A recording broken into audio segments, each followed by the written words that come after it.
Salut et bienvenue sur la chaîne Histoire Crépue. Aujourd'hui, on se demande comment annuler la dette de l'Afrique. Quand on entend un président français proposer l'annulation des dettes africaines, on peut réagir par la joie, la tristesse, le soulagement ou la profonde colère. Mais dans tous les cas, il faut essayer de comprendre ce que ça signifie. Cette dette qui a fini de ruiner nos économies et qui nous a aspiré toutes nos forces vitales alors qu'on n'a pas encore fini de payer. Que faut-il faire devant la violence de la dette? J'entends les latino-américains. Ils nous ont dit, Monsieur le Président, la deuda es impagable. La dette est tout simplement impayable. Oui, Monsieur le Président. Elle est impayable parce qu'elle est illégitime. Elle est impayable parce qu'elle est violente. Elle est impayable parce que tout simplement, elle est insoutenable. À la violence de la dette vient s'ajouter le bradage de nos biens publics, de nos services publics, de nos services sociaux de base, la privatisation. Dans mes deux précédentes vidéos, on a vu pourquoi il fallait annuler les dettes africaines et qui demandait cette annulation. On a aussi vu que très régulièrement, les États occidentaux promettent l'annulation des dettes africaines. En réalité, ils en annulent une partie et pour le reste, ils proposent des aides au développement comme l'initiative PPTE, les C2D français ou l'IADM proposé par le G8. Aujourd'hui, on va essayer de comprendre comment concrètement on peut annuler une dette et quel est le lien entre annulation et aide au développement. Alors déjà, c'est quoi une dette? Je vous fais ici une explication simplifiée et pour plus de détails, je vous conseille de regarder ces vidéos d'Eureka et Datagull. Pour avoir une dette, il nous faut une personne qui emprunte, le débiteur, et des personnes qui prêtent, les créanciers. Dans cette vidéo, on parlera de dette publique, c'est-à-dire que les débiteurs sont toujours des États. Ici, des États africains, en gardant bien à l'esprit qu'il existe officiellement 54 États dans l'immense continent africain et que chacun de ces États a une histoire, une politique économique et un endettement différents. Un État africain peut s'endetter auprès de plusieurs créanciers. Je vous fais une petite liste.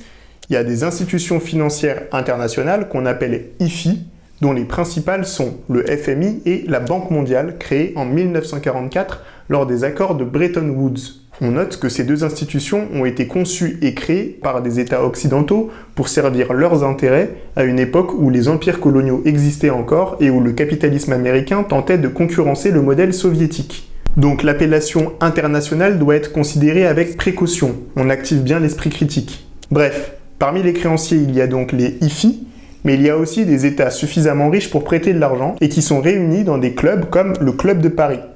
Ensuite, il y a des institutions privées occidentales, comme des banques qui peuvent prêter de l'argent aux États puis échanger leurs titres de dette sur les marchés financiers.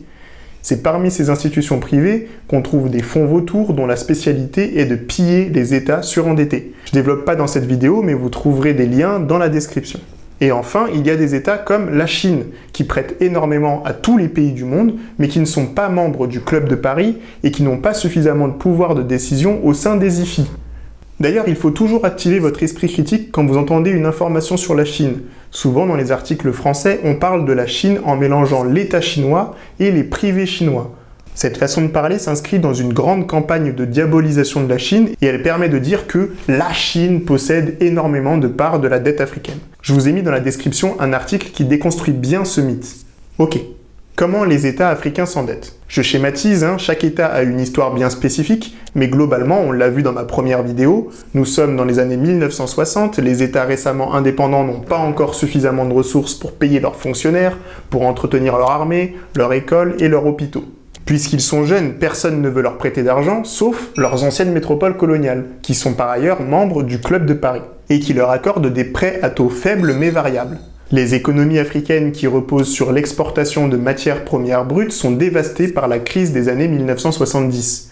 Non seulement leurs matières premières ne valent plus rien, mais en plus, les Occidentaux augmentent les taux d'intérêt des prêts qu'ils leur avaient accordés. Pour rembourser tous ces prêts, les États africains ne peuvent pas compter sur leur économie locale puisqu'ils ne l'ont pas développée. Ils sont donc obligés d'emprunter à nouveau, cette fois-ci à des États, à des privés et à des IFI. C'est le bon moment pour vous parler du FMI, l'une des deux plus grosses IFI. Le Fonds monétaire international, ou FMI, est une institution regroupant 189 pays. Son but, c'est de promouvoir la coopération monétaire internationale, garantir la stabilité financière, faciliter les échanges internationaux, contribuer à un niveau élevé d'emploi, à la stabilité économique et faire reculer la pauvreté. Un magnifique programme.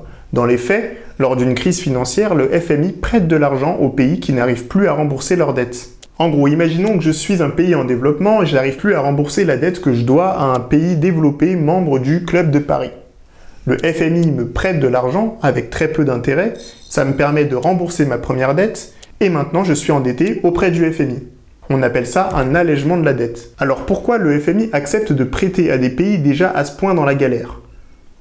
Rappelez-vous, le FMI est censé faire reculer la pauvreté. Il a donc imaginé des stratégies très précises pour y arriver. Et si vous voulez obtenir son argent, vous êtes obligé d'appliquer ces stratégies. Par exemple, vous devez ouvrir votre pays aux capitaux étrangers et au commerce international. Vous devez libéraliser le marché du travail et réduire le poids de l'État, c'est-à-dire privatiser de nombreuses entreprises. Vous devez aussi déréglementer le marché du travail. Toutes ces mesures sont appelées des stratégies de réduction de la pauvreté. Vous le voyez, les stratégies du FMI sont très libérales. Imaginez que vous soyez un dirigeant socialiste dont le pays n'arrive plus à rembourser ses dettes, et que seul un prêt du FMI pourrait vous sauver. Vous n'avez alors pas d'autre choix que de trahir vos orientations politiques. Est-il possible que le FMI change de vision des choses, qu'il soit un peu moins libéral? Après tout, il est composé de 189 pays, et on sait que tout le monde n'est pas d'accord sur le libéralisme. Là, on bute sur un problème. Au FMI, pas de démocratie. Les décisions se prennent en fonction de la contribution financière des pays. C'est un système de quote-part. En gros, plus tu donnes d'argent au FMI, plus ta voix compte dans ses décisions. Mais tu peux pas donner autant d'argent que tu veux, ça serait trop simple. En lâchant des grosses thunes, tu pourrais avoir plus de pouvoir, mais non. Il y a une limite à la somme d'argent qu'un pays peut donner au FMI. Cette limite est calculée en fonction du PIB de chaque pays. Autrement dit, les pays les plus riches donnent le plus d'argent au FMI et ont donc le plus de pouvoir lors de ces décisions. Aussi, et par le plus grand des hasards, les États-Unis qui ont créé le FMI ont toujours été les plus gros contributeurs du FMI. C'est le seul État à avoir un droit de veto sur les décisions du FMI. Vous voyez bien que les pays africains n'ont aucun poids dans les décisions du FMI.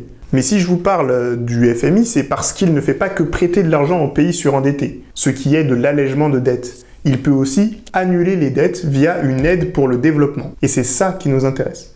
Comment ça fonctionne une aide au développement ? Le FMI vous a prêté de l'argent pour que vous puissiez rembourser votre dette auprès d'un État membre du Club de Paris.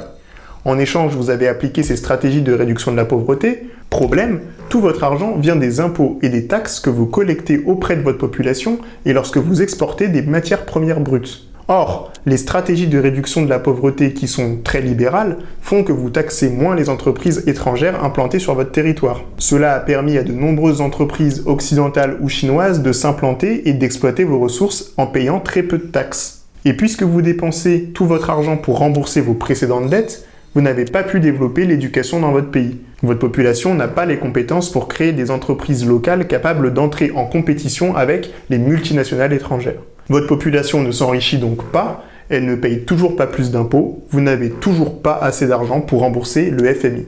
Alors cette fois-ci, il vous propose une aide au développement. Vous continuez à rembourser votre dette comme d'habitude, mais le FMI va vous rendre tout cet argent sous forme d'aide au développement. C'est la fameuse initiative pour les pays pauvres et très endettés, le PPTE. Maintenant que vous avez obtenu l'aide au développement, c'est comme si votre dette était annulée. Sur votre compte, vous avez la même quantité d'argent qu'avant de rembourser le FMI. Seulement, vous ne pouvez pas utiliser cet argent comme bon vous semble. Vous avez signé et accepté les stratégies de réduction de la pauvreté. Donc cette aide ne peut être utilisée que pour certains projets validés par le FMI. C'est comme des bons d'achat valables seulement sur certains produits ou dans certains magasins, un peu comme des tickets resto, quoi. Le FMI parle d'annulation de la dette, mais on pourrait le voir autrement. Si la dette avait été totalement annulée, genre zéro, on n'en parle plus, votre pays aurait pu se concentrer souverainement sur le développement de l'industrie locale et l'amélioration des conditions de vie de votre population. Vous auriez même pu appliquer le programme politique pour lequel votre peuple vous a élu. Mais avec une aide au développement, votre pays doit concentrer tous ses efforts sur le remboursement de sa dette et en plus, vous donner au FMI le droit de gérer votre politique économique. Et si on se rappelle que les décisions du FMI correspondent généralement aux intérêts occidentaux et surtout états-uniens, on a le droit de se poser des questions sur l'efficacité réelle de ces aides. Appelez ça ingérence, néocolonialisme ou aide au développement, ça revient au même. Les États africains n'ont toujours pas assez d'argent pour fonctionner et ils continuent à emprunter. Et oui, parce que le FMI n'est pas leur seul créancier, on l'a vu. Et il ne peut pas absorber toutes les dettes. Il faut négocier au cas par cas avec chaque créancier. C'est ici qu'intervient le Club de Paris et notre cher président Emmanuel Macron. Il faut savoir que la France préside le Club de Paris depuis sa très sombre création en 1956. Ce club est un groupe non officiel de créanciers. Tous ses membres sont des États qui prêtent de l'argent à d'autres États. Le rôle du club est de trouver des solutions quand un État est surendetté. Et pour qu'un État surendetté demande l'aide du club, il doit d'abord appliquer les stratégies de réduction de la pauvreté du FMI. Une fois que vous avez mis en place ces stratégies, le club de Paris peut accepter d'étudier votre dossier et peut-être alléger vos dettes. Les IFI et le club de Paris partagent donc une même vision de la politique économique. Et la France a ici un important rôle stratégique à jouer puisqu'elle peut influencer le club de Paris pour accepter ou refuser des allègements, voire des annulations de dettes. Cependant, même si les IFI et le club de Paris s'accordent pour annuler leur part de dette, il en reste encore une bonne partie entre les mains des privés et de l'État chinois. Et c'est tout l'enjeu des débats actuels. Les Occidentaux peuvent-ils s'accorder avec des Chinois sur des annulations de dettes ? On le comprend, la dette est un enjeu géopolitique fort. Les créanciers peuvent influencer la politique des endettés. Donc annuler la dette d'un pays revient à renoncer à l'influence qu'on pourrait avoir sur lui. Si le FMI annule ses dettes et pas la Chine, on peut être certain que les pays africains tomberont sous l'influence chinoise et que leurs précieuses matières premières seront moins faciles d'accès pour les Occidentaux. Et oui, car les Chinois utilisent à peu près les mêmes méthodes que les Occidentaux, mais au lieu de donner de l'aide au développement pour contrôler la politique des pays africains, ils préfèrent construire des infrastructures. En échange de ces constructions, les pays africains leur facilitent l'accès aux matières premières. Nous sommes donc face à une rivalité entre deux projets coloniaux qui fonctionnent grâce à la dette.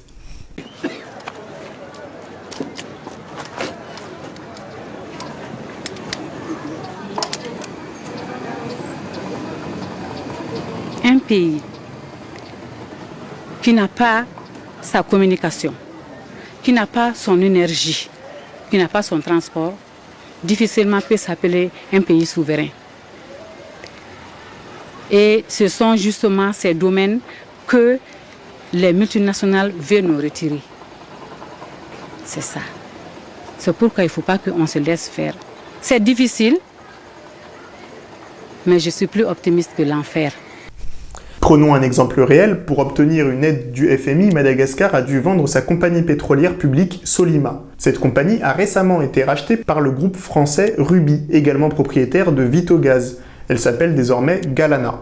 Une entreprise française exploite, transporte puis transforme le pétrole malgache. Concrètement, face au Covid-19, le Club de Paris, le FMI, les créanciers chinois et les créanciers privés se sont accordés pour un moratoire sur la dette. Ça veut dire qu'ils acceptent de faire une pause dans les remboursements que leur doivent les pays africains. Aucune annulation pour l'instant. À la fin du moratoire, les pays africains devront rembourser leurs dettes. Entre-temps, ils se seront encore plus endettés, auront accepté de nouvelles aides au développement et auront abandonné toujours plus de souveraineté. Avez-vous, Monsieur le Président, entendu la complainte de Zégué Bamba? Ce paysan qui vous dit « Mais pourquoi, comme alors, je ne sème pas? Pourquoi, quand je sème, je ne récolte pas? Et pourquoi, quand je récolte, je ne mange pas ?» C'est cette Afrique, Monsieur le Président, qui vous demande dignement, humblement, modestement, mais légitimement justice, Monsieur le Président. Alors vous la lui rendrez, sa justice à l'Afrique. Vous la lui rendrez, non pas en condamnant la Banque mondiale, non. Vous la lui rendrez tout simplement, Monsieur le Président, en renvoyant la Banque mondiale, le FMI, l'OMC, le G8, tous leurs affidés et leurs complices à leur mission première, celle-là qu'ils n'auraient jamais dû oublier et qui met l'homme comme finalité de toute action humaine. Il vous appartient, Monsieur le Président, vous, par votre plume, qui rendra la décision. Il m'appartient, moi, par la robe que je porte. Il nous appartient à nous tous, parce que c'est notre devoir de génération de provoquer et de précipiter la venue de ce jour. Car il y va de l'équilibre du monde et de l'avenir de l'humanité. Franchement, je kiffe ce film. Bamako, lien dans la description. Vous l'aurez compris, annuler la dette, c'est obligatoire pour laisser respirer les États africains. Mais l'étape d'après, c'est de transformer les règles de l'économie sur le plan international. Tant qu'on garde ces règles du jeu, soyez sûr que l'Afrique se réendettera et qu'on annulera à nouveau ses dettes comme on l'a toujours fait. On se donnera encore le rôle des généreux humanistes sans jamais remettre en cause notre modèle de développement en grande partie basé sur le pillage des peuples et des terres africaines. Pour finir cette série sur la dette, on est en droit de se demander pourquoi Emmanuel Macron nous ressort le discours habituel sur l'annulation totale des dettes de l'Afrique. Est-ce une stratégie médiatique et si oui, à quoi elle sert? C'est ce dont on va parler dans ma prochaine vidéo. Annuler les dettes de l'Afrique, décryptage. Si cette vidéo vous a plu, partagez-la. Plus nous sommes nombreux à vouloir comprendre comment notre histoire façonne notre présent, plus nous serons nombreux à proposer de nouvelles solutions. À bientôt sur la chaîne Histoire Crépue. Ciao, ciao, ciao, ciao, ciao, ciao, ciao, ciao.